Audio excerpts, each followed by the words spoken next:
The exciting news is that you don't need to pay huge sums of money to anybody. Please don't fall victim to scam. People have really been scammed, paying huge sums of money for jobs in the UK.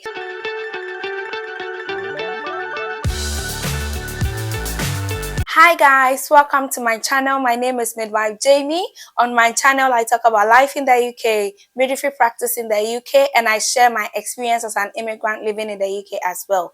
If any of these topics interest you in any way, please hit the subscribe button, the notification bell, and the like button as well. It sounds too good to be true when you are told that you can actually relocate from your home country to practice as a midwife in the UK without paying a dime to anybody, but get sponsorship from NHS trusts. The need for midwives in the UK is increasing by the day. Recently, there has been a release from the Royal College of Midwives saying that midwives working across England work extra 100,000 hours unpaid just to make sure that the maternity is on its toes and is safe. So this tells you that the shortage is really massive. So if you got any plan of relocating to the UK, please don't kill that plan, don't kill that dream. Keep to it because there are opportunities here for you. The shortage is really massive. Before you can practice as a midwife in the UK, you need sponsorship from your employer under the skilled worker visa route, specifically the health and care worker visa. The exciting news is that you don't need to pay huge sums of money to anybody before you can be successful in this process of relocation and registration with the NMC. The process is quite easy and straightforward. You can do it on your own. I did it on my own. If I did it, you can do it. Please don't fall victim to scam. Recently, there has been an investigation by Sky News in the UK that people have really been scammed, paying huge sums of money for jobs in the UK. They relocate here and the job is nowhere to be found. Some are homeless and they are really struggling in the UK. So please don't fall victim to the scam. I'll leave a link of the video in my description for you to watch for yourself. Now, the NHS trusts that are giving sponsorship for overseas trained nurses and midwives to relocate here are really making the relocation package nice. They are making the whole process very attractive because they are refunding some of the cost you have already incurred throughout the process. I'm going to give you a list of some of the things that they are likely to refund to you. It varies from trust to trust as to the exact things they are going to refund to you. But these are the things you are likely to get refund for. Number one is the IELTS or the OET. That's the English requirement test. So they can refund that to you. And then number two is the computerized based test. That is the CBT that you have written or you are about to write. They can refund that to you. Number three is the TB test that you do with IOM. They do refund for that as well. Number four is the NMC registration process. Some of the trusts do pay just the initial one, which is the £140. Others pay both the initial and the later. So it depends on the offer you have gotten to really determine which of the NMC registration process fees they are paying.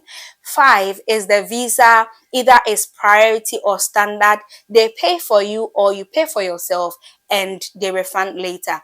The sixth one is the flight cost. It's either they book for you as well or you book for yourself and they refund later. I think I booked for myself and they refunded it later. So all these refunds can come back to your account upon successful completion of your OSCE. That is what most trusts really offer. If you have passed your OSCE, then they can start this whole refund process for you. You would need your receipt as well to be eligible for all these refunds I have mentioned.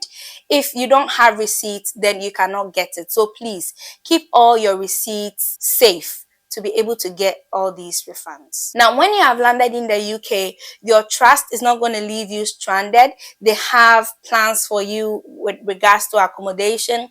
Some trusts offer 4 weeks accommodation. Others do 8 weeks. I think I've had a maximum of 12 weeks as well.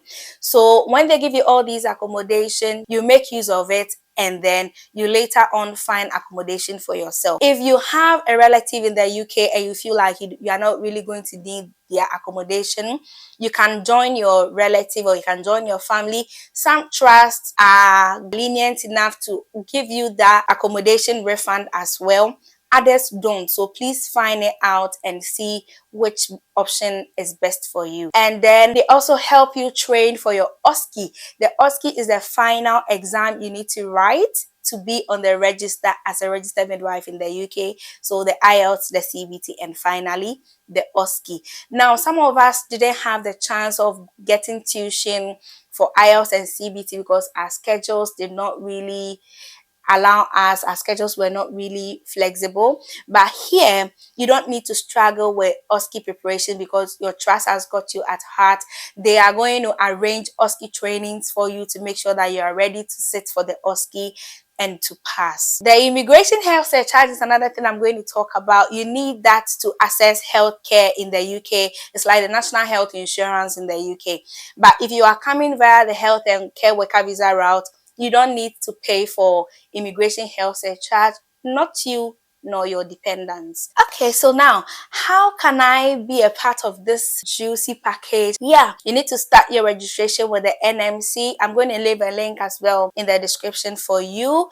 You need to write your IELTS or OET. You need to do your CBT, and you need to finally land yourself a job to be a part of this nice package. You are going to work 37.5 hours when you have landed a job and finally landed in the UK, and you can have 20 extra hours to work in the same profession. So you cannot work outside the health setting if you are coming as a nurse or a midwife. Now you are going to start as a band 4. When you have passed your OSCE successfully, then you move on to band 5. After you have done your 1 year preceptorships, like a year to 1.5, so it's like 12 to 16 months, and signed off, then you get a band 6, and then you will be able to rise through the ranks per the experience, the workshops, the trainings, the opportunities that's available in your trust for you. So this is how the whole package looks like. Did this video help you in any way? If it did, please share, like, subscribe, and hit the notification bell for me. See you in my next video.